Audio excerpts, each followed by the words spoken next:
Hello সবাইকে, আমি সুলেখা। আমার নতুন একটি ব্লগে তোমাদের সকলকে জানাই অনেক অনেক স্বাগত আর অনেক অনেক ভালোবাসা। যারা যারা আমার ব্লগ নতুন দেখছো তারা অবশ্যই কিন্তু লাইক করো, কমেন্ট করো আর সাবস্ক্রাইব করতে তো একদমই ভুলবে না। তো আজকে চলে এসেছি তোমাদের জন্য একটা নতুন ব্লগ নিয়ে। সেরকম কিছু নয়, ডেলি রুটিন যেটা আর কি, বাড়ির কাজকর্ম যা আমরা বাড়ির মহিলারা করে থাকি আর কি, সেগুলো নিয়েই আর কি। তো চলে এলাম ছাদে। সববার প্রথম সকালবেলা ঘুম থেকে উঠে ছাদে কিছু জামা কাপড় মেলা ছিল, সেগুলোই আর কি দেখতে গেছিলাম। দেখলাম পুরো এত পরিমাণে হাওয়া দিয়েছে যে জামা কাপড়গুলো প্রায় উলট পালট করে দিয়েছে। আর আমাদের ছাদে তো কিছু কিছু জায়গা আছে যেখানে জল জমে থাকে আর কি। তো দেখলাম আমার ঘরের ওপরটাতে প্রচুর পরিমাণে জল জমে রয়েছে।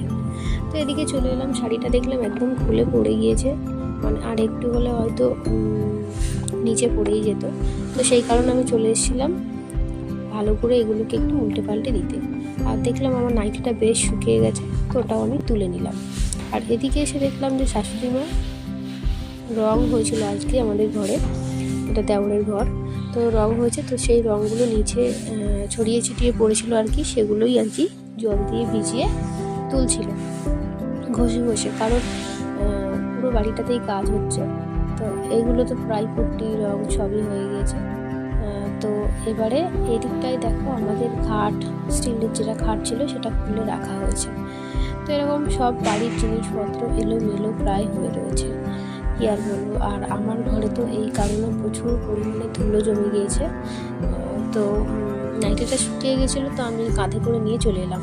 আবার ওটাকে ভাঁজ করে ভালো করে সুন্দর করে গুছিয়ে রেখেও দিলাম। আর এদিকে বালিশগুলোকে দিয়েছিলাম একটু রোদে, কারণ বিগত এক সপ্তাহ ধরে এত পরিমাণে বৃষ্টি হচ্ছে যে বালিশগুলো থেকে একটু মানে রোদে না দিলে হচ্ছিল না আর কি। তো বালিশগুলো ওদিকে রোদে দিয়ে দিয়েছিলাম। আর এদিকে আমার বাড়ির মানে ঘরের সমস্ত যা কাজ ছিল, বিছানা গোছানো সব কিছু কমপ্লিট করে, আর আমি তো সকালে রান্না করি, তোমরা যারা আমার ব্লগ দেখো সবাই কম বেশি জানো। তো এদিকে সকালে রান্না করতে বসে গেছিলাম। আর বড়মশাই যেহেতু অফিস যাবে, তো এদিকে আমি প্রেশার কুকারে একটা পেঁপে কেটে সেটাকে সিদ্ধ বসিয়ে দিয়ে দিয়েছিলাম।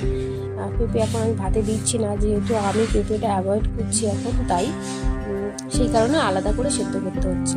আর এদিকে আমি একটা স্পেশাল জিনিস বানাচ্ছি, আশা করছি তোমরা অনেকেই খেতে খুবই ভালোবাসো। তো তোমাদেরকে অবশ্যই শেয়ার করবো যে আমি ওখানে কি বানাচ্ছি।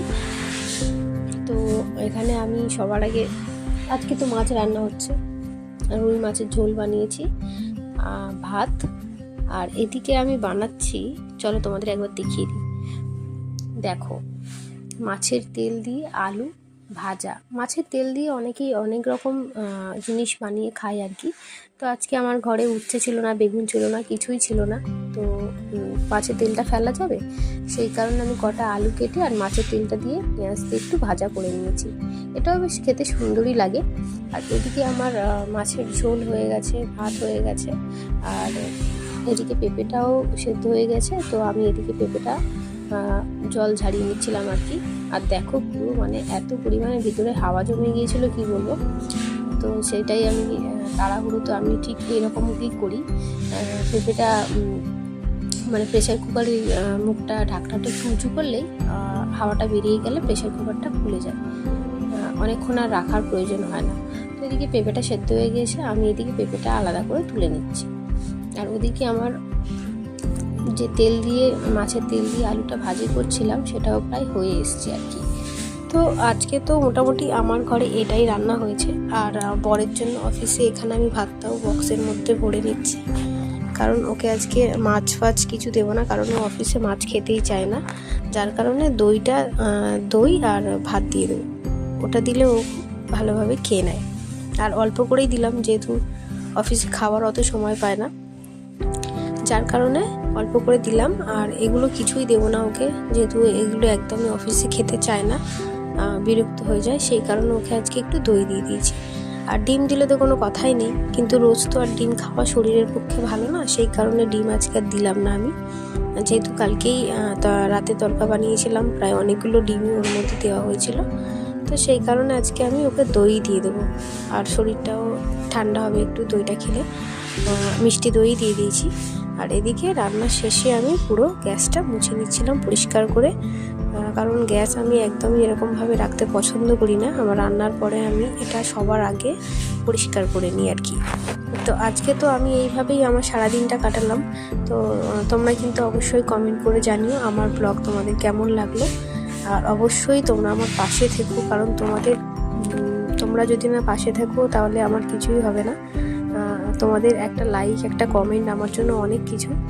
তো আমার ভিডিও দেখার জন্য তোমাদের সবাইকে অনুরোধ করলাম, তোমরা প্লিজ দেখো। আর যারা যারা নতুন আছো অবশ্যই সাবস্ক্রাইব করো। আর এদিকে তো আমার আজকের দিনটা ঠিক এইভাবেই কাটলো। তো ততক্ষণ তোমরা খুব ভালো থেকো, সুস্থ থেকো। আজকের আমার ব্লগটা এই অবধি। তো আজকের মতো আসি, টাটা। আবারও কাল দেখা হবে নতুন একটা ব্লগের সাথে।